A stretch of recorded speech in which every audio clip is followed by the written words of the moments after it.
Although it might appear to be a thing of the past, in many places in Europe, it never really went away.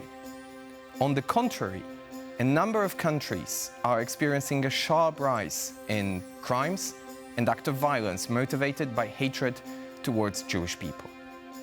Is anti-Semitism again a real problem for European societies? And what does it actually mean to be anti-Semitic in the 21st century?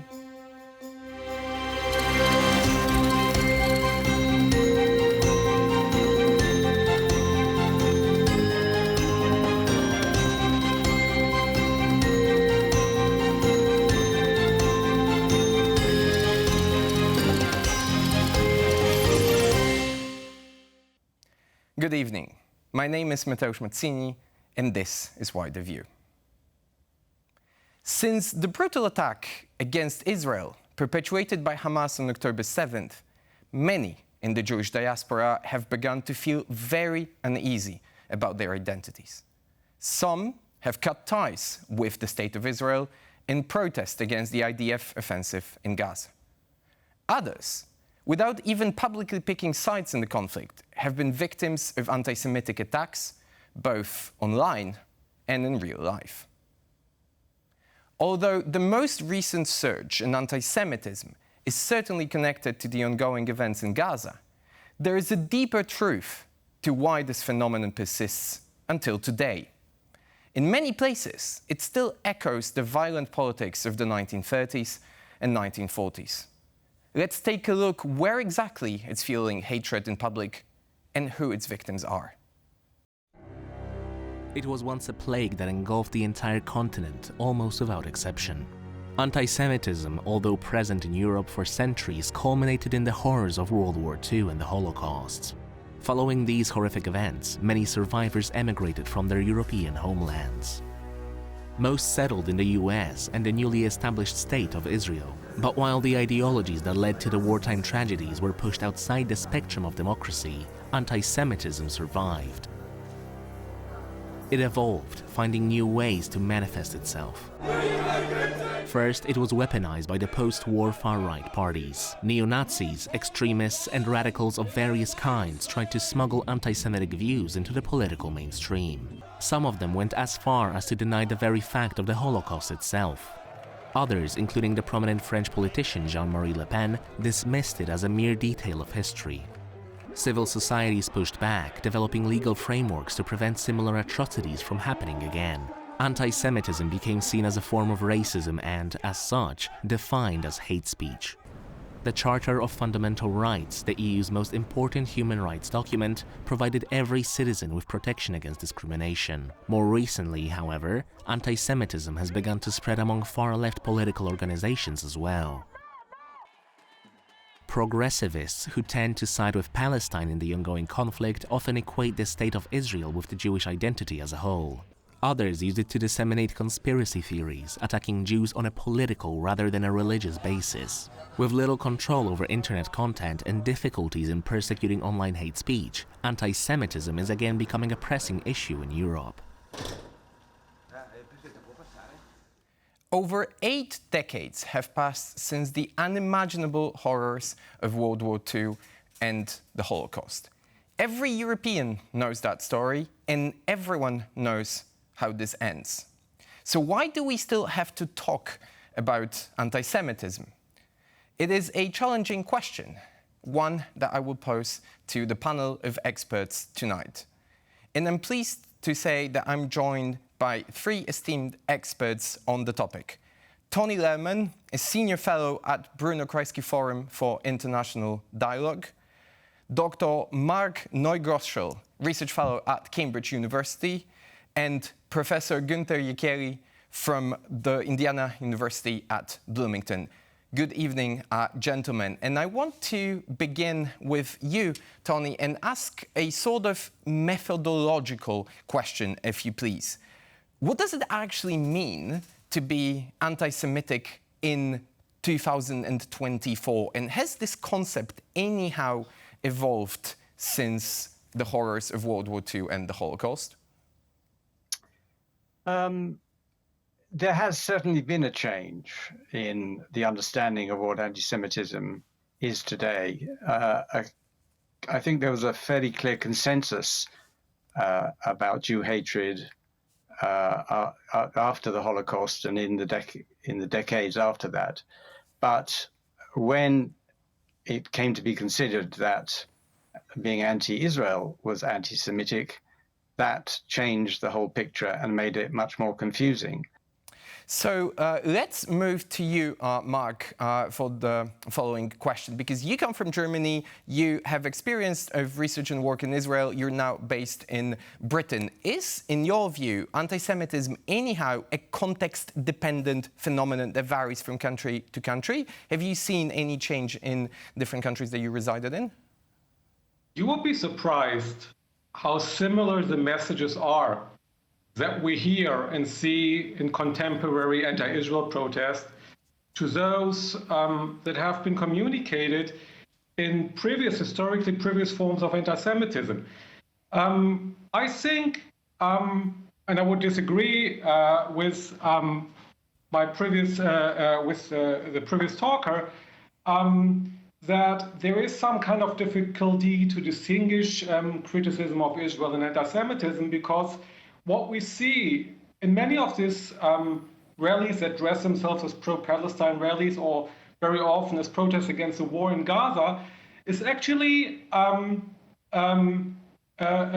new expression or a new form, or it becomes a venue to again express very traditional stereotypes. If you look, what we see at these demonstrations, we see traditional anti-Jewish conspiracy fantasies projected on the state of Israel, Zionist. Marc, I'm going to interrupt you for a second here, because we're touching upon a very delicate subject. So I would ask you to perhaps give some examples about those similarities that you mentioned between the traditional anti-Semitic method and the things that we can observe right now in different countries.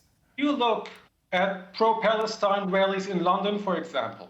You see signs saying Zionists are evil occupiers that control the world in the media. If you look on social media, on social media profiles that, for example, present themselves as protesting against the war in Gaza, you see an image of a snake with a Star of David that suffocates the world. You see Israeli politicians painted with horns as devils. Right? So you see like a lot of these very traditional anti-Semitic stereotypes reappearing in this protest. And interestingly, if you speak with the protesters and if you hear to their messages, you very often hear how little about the protest is really about Israel or Palestine. You hear things like, well, protesting against the war in Palestine is just like protesting our way against our own bourgeoisie in our own country. So in a way, the Jewish state becomes a symbol for the things that people consider to be wrong in the world, and they project it on the contemporary problems in the Middle East and on the contemporary ongoings in the Middle East conflict. But very often it's about very different issues where the Jewish state is simply being turned into a symbol, and where very old and very traditional stereotypes are simply being projected. And therefore, it's actually not really difficult to identify this very clear-cut anti-Semitic slander, this kind of recycling of very traditional anti-Semitic motives from a sober criticism of Israel. I saw Tony nodding in disagreement, so I will give you back the floor in a second, but there's one more perspective I need to bring into that discussion to make it more holistic, and that touches upon you, Gunter, and your research, because you focus especially on the realm of internet. And the frank question, how did the internet, and social media in particular, change anti-Semitism? Mateusz, thank you for having me. It's an interesting conversation. Yes, there are some changes. The internet makes it much easier to disseminate anti-Semitic ideas and to foster this idea of a worldview that the Jews are to blame. It's essentially the idea that Jews are to blame for everything that people see as a threat to their own society. And that can be from the left, that can be from the right. And sometimes they use explicitly saying the Jews are responsible. Sometimes they say the Freemasons are responsible. Sometimes they say the Zionist global entity is responsible. So there are different words to it, but it basically comes down to this same message. So the internet brings together these different people with the different motivations much easier. And then they can unite easier. And of course, we have now AI coming into the game, which can be misused to further disseminate anti-Semitic messages that come then into people's feed. So there's a new dimension in the way that anti-Semitism can be disseminated and how anti-Semites can unite globally. So we're going to talk about how to tackle especially misinformation and anti-Semitism in the age of AI in the second part of the show. But I want to circulate back to Tony, because I saw you disagreeing with what Marc was saying. And I will sort of ask an auxiliary question to the previous one. Are there different strands of anti-Semitism right now that out of which not all perhaps are based on religious principles? Because many scholars, and Professor Timothy Snyder from Yale is among them, often say that there is religious anti-Semitism, there's political anti-Semitism, which is predominant in many other countries. Do you agree with that distinction, Tony? And to what extent we are observing perhaps an emergence of one or the other right now in Europe? Well, I don't see that religious anti-Semitism, if you mean hating Jews for their religion, or focusing on their religion as something evil. I don't think there's very much of that at all now. It's the anti-Semitism that I see and identify is very much political. It's very much actually, it hasn't gone far from its recent post-war roots and the marches that were referred to by the previous speaker, because those marches were overwhelmingly peaceful, and the police were alert to serious sort of anti-Semitic slogans and posters and so on and so forth. Now, you know, when someone has been beaten ahead for years, you and your family, it's not unusual that you might hate them and you might feel that they're evil people. Absolutely. We're jumping ahead a little bit because we're going to devote the second part of our show especially to what's been happening in the realm of politics after October 7th. That was extremely helpful, gentlemen, in terms of establishing definitions. Now let's examine the data on anti-Semitic attacks in Europe. Who are the victims and where they happen in particular? It is no secret that social media platforms are breeding grounds for extremism and hatred. We've talked about it on the show before when examining the rise of the far right. But the hate that is bred online often translates into real-life violence. In this next report, we will see where and how quickly anti-Semitism has returned to the lives of European Jews. Most European countries are battling a sharp rise in direct acts of violence and hatred against Jewish people. France, which is home to Europe's largest Jewish diaspora, is experiencing a particularly worrying trend. Nearly 500,000 people in the country identify as Jewish, and many of them say they feel very unsafe. According to the French Interior Ministry, 1,676 acts of anti-Semitism were reported in 2023. That's an almost fourfold increase over the previous year. In Belgium, home to 65,000 Jewish people, the number of anti-Semitic crimes has doubled. The Italian Anti-Semitism Observatory reported 454 events of this type, more than ever recorded in the country's history. Authorities point out that in most cases, hatred was limited to oral remarks, graffiti, and, less frequently, to the destruction of property. But direct physical attacks have happened as well. On June 25th, a 12-year-old Jewish girl was raped by a group of attackers in the Courbevoie suburbs of Paris. Her parents reported it as a hate crime. The assailants admitted to the girl they had chosen her because of her religious identity. Thousands took to the streets to protest in defense of the Jewish community. But such acts of public support do not work online, where anti-Semitism is thriving. This is a typical case, unfortunately, of an anti-Semitism that today is spreading to younger and younger generations. And I'm not surprised to see teenagers of 12, 13, 14 years of age falling into this climate. According to the Decoding Anti-Semitism project at the Technical University in Berlin, hatred exploded on social media after October 7th. In some places, comments celebrating Hamas's attack made up more than half of all anti-Semitic entries. As online platforms struggle to react to the abuse, real people get hurt, more often than it is commonly thought. Gunter, back to you again. Since your research focuses on social media, I wanted to ask you about the findings coming out of your work, especially past October 7. We know that anti-Semitism exploded in some corners of the internet, but where in particular, and what have you been observing? To what extent do you think this is alarming? Yeah, so there was a reference to the Decoding project. They have done great work. And we have a research lab on social media and hate at Indiana University, where we also investigate different platforms. And we have seen a rise of anti-Semitism on all platforms that we've been observing, a dramatic rise. And not only there is more anti-Semitic output and people disseminate anti-Semitic stereotype, it's also coming from just sharing anti-Semitic views to mobilizing against Jews online.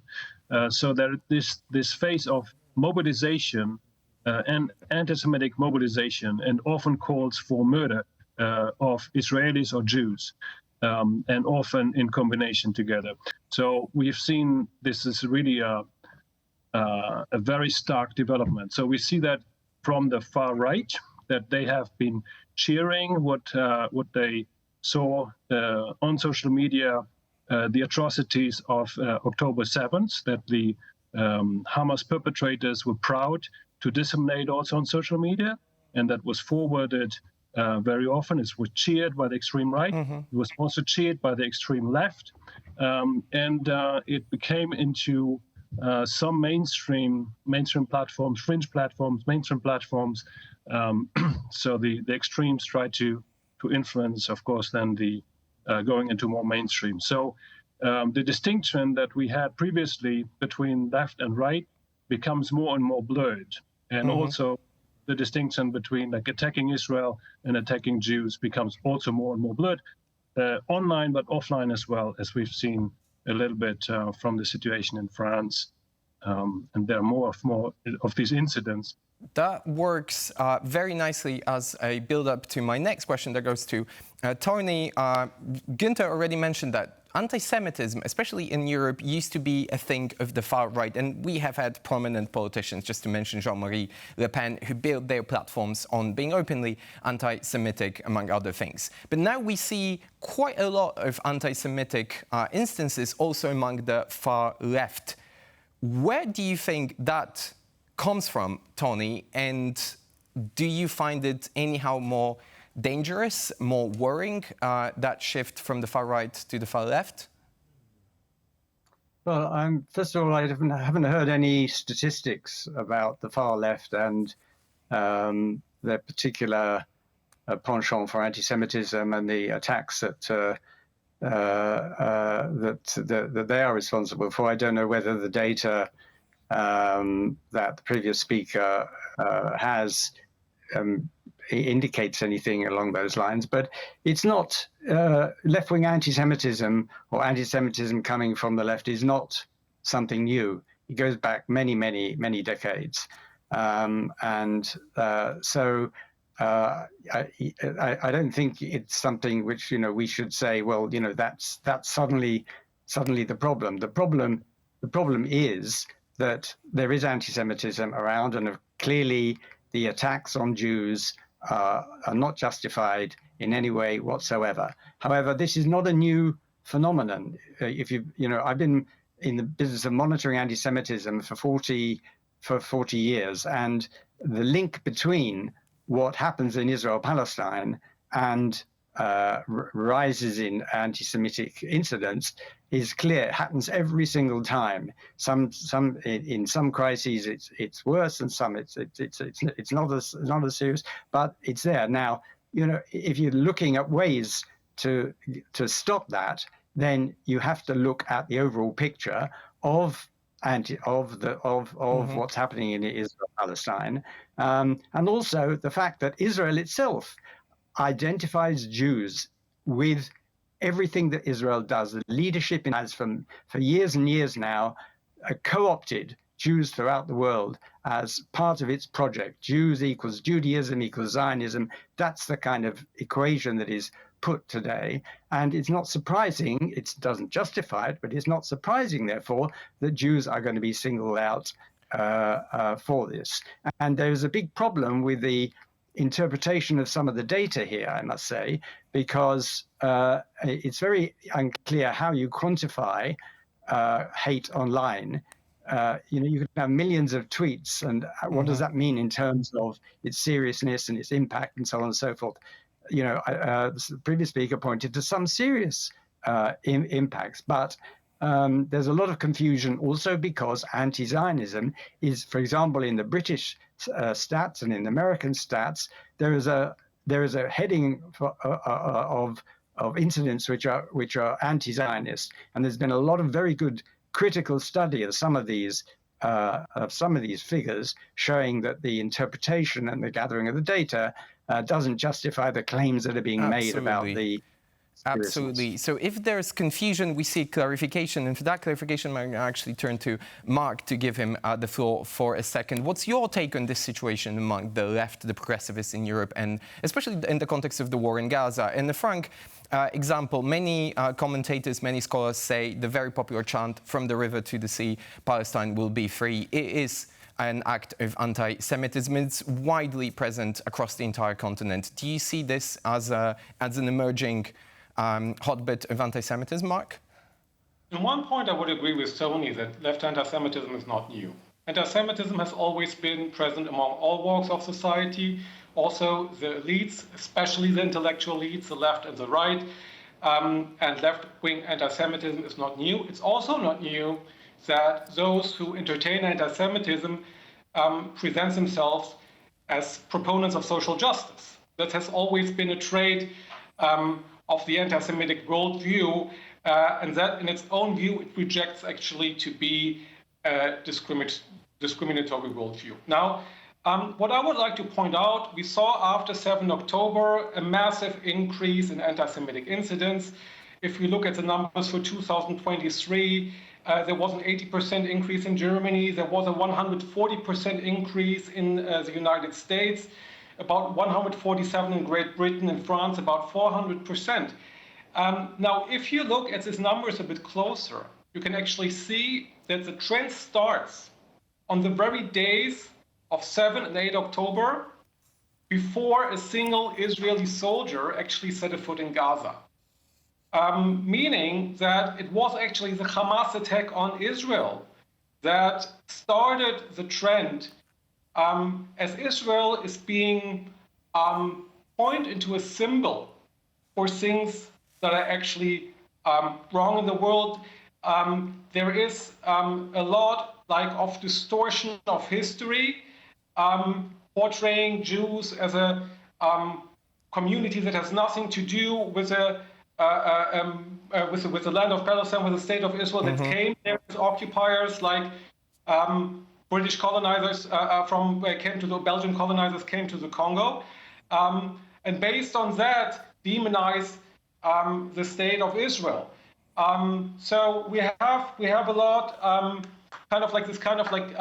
vilification, where they actually say, based on the fact Jews shouldn't actually be in Palestine, Jews shouldn't be in Israel at all, and they're being framed as foreign occupiers. So we really speak here about like a distortion of Israel, of history, in order to justify the vilification and to frame a war that was led by a terrorist attack against Israel as, for example, a genocide, which is absolutely a distortion of facts. I'm afraid that this is all that we have time for today. This is a very complex discussion. We certainly won't be able to settle that tonight, but at least I think there's value in us having that conversation. Dr. Marc Neugroschel, Tony Lerman, Professor Gunter Jikeli, thank you very much, gentlemen. Good night. Good night. Thanks for having us. Many, including myself, would prefer it to see it relegated to the dustbin of history. But anti-Semitism is still very present in our societies. But, most importantly, it is often difficult to identify what a goal is. It changes its form, rhetoric, and aesthetics, but it is always aimed at destroying people for their identity. And even the widest possible definition of freedom of speech cannot accommodate this point of view. Thank you very much for tuning in tonight. This is a very important week for European politics, so make sure that you're with us next Thursday for a conversation with Jan Brzezinski about the future of NATO. Have a good evening.